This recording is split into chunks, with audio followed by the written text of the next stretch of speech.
So apparently, it's been rumored all day that Jay White's contract is expiring with New Japan like late this month into January. And because there have been rumors that have been circulating about Jay White possibly leaving New Japan, a lot of people have obviously been talking about saying that, Jay White, could be going to WWE. Obviously, it was also being reported that the WWE like was planning to bring in Jay White, something like that. And obviously, knowing how the WWE treats their wrestlers over these past few years, not being able to build up those new stars that they need to like legit build, they they want to bring in Jay White. You know what I mean? Now, lots of people saying that he can go to AEW, Ring of Honor, Impact, or whatever company, as long as he just doesn't go to the E, then that's the only thing that matters. So, I'm making this video today to talk about Jay White. So, there are two things about Jay White leaving. Number one, I do believe it's a work. Some tells me that this whole Jay White leaving New Japan is a work. And two, if it isn't a work, if his contract is legit um, expiring, then this is what I suggest that Jay White should do. But number one, I want to get into why I believe this is a work. So Jay White lost to Kota Ibushi. He failed to become the IWGP Intercontinental and Heavyweight Champion of the world. Okay. He said in the interview after Wrestle Kingdom that he's done. He's done, that after New Year's Dash, he's done. Now, I didn't watch New Year's Dash, but what I do remember hearing the report saying that he was in a six-man tag team match. I think it was like Bullet Club versus Suzuki Gun, and I think he even took the pin, and he lost. Well, I don't know if it was Suzuki Gun. I don't know who he faced, but whatever match he had on New Year's Dash, he took the pin, I believe he did, but they didn't go the route where, Bullet Club would usually turn on their leader, because if you go back to 2016 with AJ, when AJ was clearly leaving New Japan, they kicked him out the group on New Year's Dash. Kenny did the whole thing, firing him and becoming the new leader of Bullet Club. And, Jay, they didn't do that to Jay at New Year's Dash, so something just tells me that it could be a work. Now, if it's not a work, if Jay is really leaving, there are two things that I suggest. Number one, I think he should stay in New Japan. Jay's 28 years old. He's the future. He could be even a potential future baby face in the company. I know a lot of people want to see him in these other companies like AEW, like Impact Wrestling. And don't get me wrong, if he does decide to go, to like an AEW, something like that, then I wouldn't be upset at all. But I just think he should stay in New Japan. Like Will Ospreay, remember? I think Will Ospreay, there were reports saying Will Ospreay could be leaving New Japan, but he stayed with New Japan, rightfully so, because that's his home. And I just don't really see Jay going where else except New Japan, because I just think he'll be great there.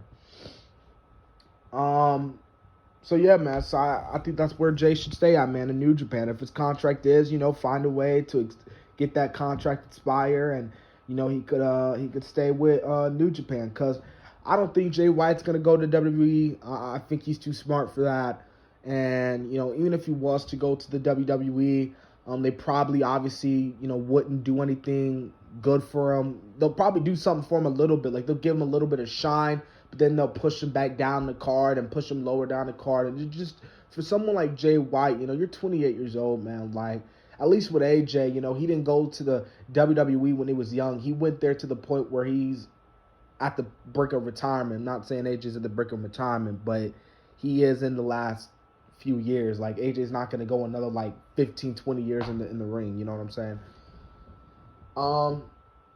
But speaking of Bullet Club, that's right. There's two other things I'm going to talk about in this video. So Bullet Club apparently reunited this past week on AEW Dynamite. We saw obviously Carl Anderson, Luke Gallows making an appearance, the Good Brothers making an appearance after Kenny, defeated Ray Phoenix.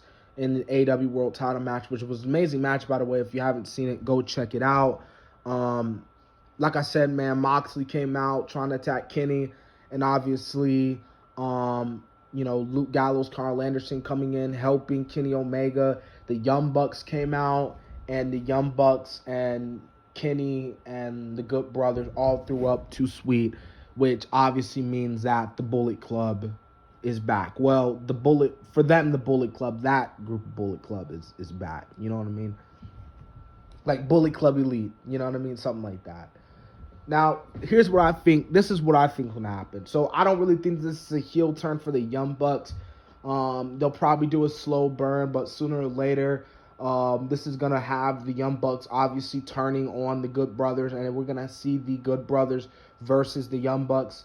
Now, I don't know if it's going to be for the AEW Tag Team Championships. I don't know if it's going to be for the Impact Tag Team Championships, or they'll just do a champion versus champion match. I don't know, but I just think that will lead to a tag team match down in the future. So, but I thought the reunion was great, actually. I thought it was a low-key, pretty cool, hype train, as you could call it. I was watching the main event last night because I was doing a review on NXT, so I didn't really get to watch it. And also I just mentioned last night when I actually meant Wednesday, but you get what I'm saying here. So yeah, man. So I thought the Bullet Club reunion was pretty good. It was pretty good. Now the third thing I want to talk about. So Damien Priest. It was actually being reported that Damien Priest was actually supposed to be the one to make his debut on last week's SmackDown. Like, he was actually supposed to come out and aid Kevin Owens and be like Kevin Owens' friend. But Damien Priest, who was actually at SmackDown, did not get caught up yet because of there being reports saying that Creative, told Roman and KO about it, and, KO was like, that storyline obviously wouldn't make sense. And then Roman obviously speaking up, saying, that obviously wouldn't make sense. So Roman turned it down. So obviously, basically, a lot of people were saying that, Roman Reigns, why would Roman Reigns do that? I was seeing a few people actually like, why would Roman Reigns do that? You know what I mean? Like, why would Roman Reigns not want Damien the Priest to get, come up to the main roster? And I don't think it's the fact that Roman doesn't want Damien Priest to come to the main roster, because if you look at the story, having, Damien Priest come up to the main roster and he's Kevin Owens' best friend, like, I mean, come on, like, does that, make sense to any of you? Like, come on, man, like, let's be real here. Like, Damien Priest, who was really big in NXT, and he's coming up, and his first big feud is, he's the best friend of Kevin Owens. Like, come on, people, come on. So, I am not mad that Kevin Owens and Roman Reigns did that. I think that was great that they shut it down. I would have Damien Priest come up, build him up, get him some wins, and then he can go after a mid-card championship, something like that. I could see him going after the United States title or the Intercontinental title or something like that. Because Damien Priest, man, if they book him right, which 9 times out of 10 they're probably not, but if they really put their eggs into Damien Priest, I think Damien Priest could be a big star in the main roster. Like, he really has it into him. He can talk well, he can wrestle well, he's believable. You know what I mean? He's just really cool, man. So, anyways, man, that's the video for today. I might not do a SmackDown review tonight. I don't know. But that was just the big news that was coming out this past few days. And, yeah.